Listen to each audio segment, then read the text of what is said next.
The biggest Easter basket ever. Once there were two mice who fell in love with the same Easter basket, but a lot had to happen before they did.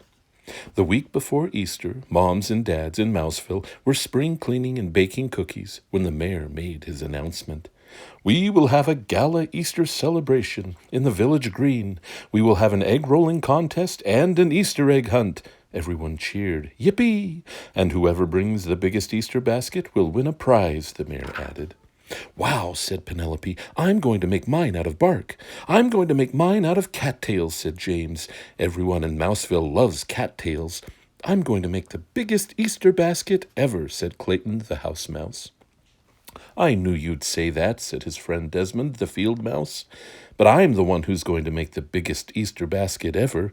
"Oh, really?" said Clayton. "Yes, really," said Desmond. That night, Penelope and James did some serious thinking, and out in the country, Clayton and Desmond did the same. It was Easter vacation, so they had no homework. The next morning, Clayton raced to the basement. Behind the old Christmas wreath and the broken skis, he found what he wanted, the big straw Easter basket his parents had made when he was just a baby mouse. He pulled the basket free, pushed it up the stairs, and placed it right in the middle of the living room. Over at Desmond's, there was no basket, but he and his brother Morris were making one out of twigs. By the end of the day, their big Easter basket sat in the middle of their living room. "That's the biggest Easter basket I ever saw," said Desmond. "Sure looks like it to me," said Morris. That evening, when Clayton's family came in for dinner, Dad said, "Son, what's our old Easter basket doing in the middle of the living room?" "It's going to be the biggest Easter basket ever," said Clayton. "It's going to win the town contest." "But what will it have inside?" Dad asked. "That's important, too." "I hadn't thought about that," said Clayton. The very same thing was happening at Desmond's house. When Uncle Vernon came in for dinner, his very first words were, "Desmond, what's that big basket doing in the middle of the living room?" Desmond smiled. "It's going to be the biggest Easter basket ever. It's going to win the town contest." "But what will it have inside?" asked Vernon. "That's important, too." "I hadn't thought about that," said Desmond. Over at Clayton's house, Dad took Clayton aside. "To help you find wonderful things to fill the basket," he whispered. "Ask the whole family." And over at Desmond's, Uncle Vernon did the same.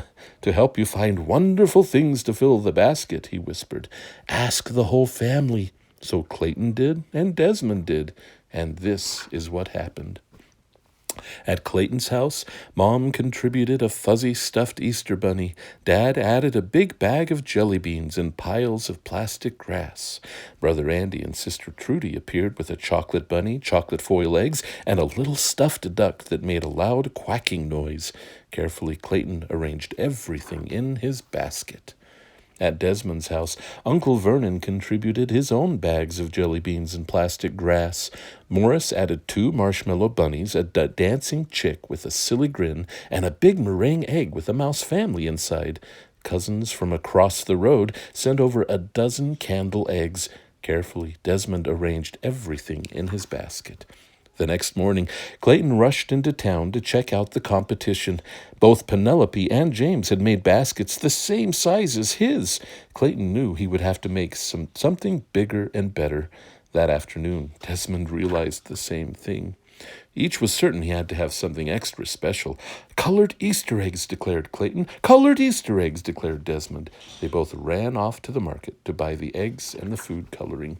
Clayton bought 5 cartons of large eggs and blue, green, and purple dyes. Desmond bought 5 cartons of large eggs in red, orange, and pink dyes. Each staggered out the door with a huge pile of boxes. They bumped into each other and fell down. Broken eggs landed everywhere. Clayton wiped one off his head and laughed. Desmond wiped one off his head and laughed.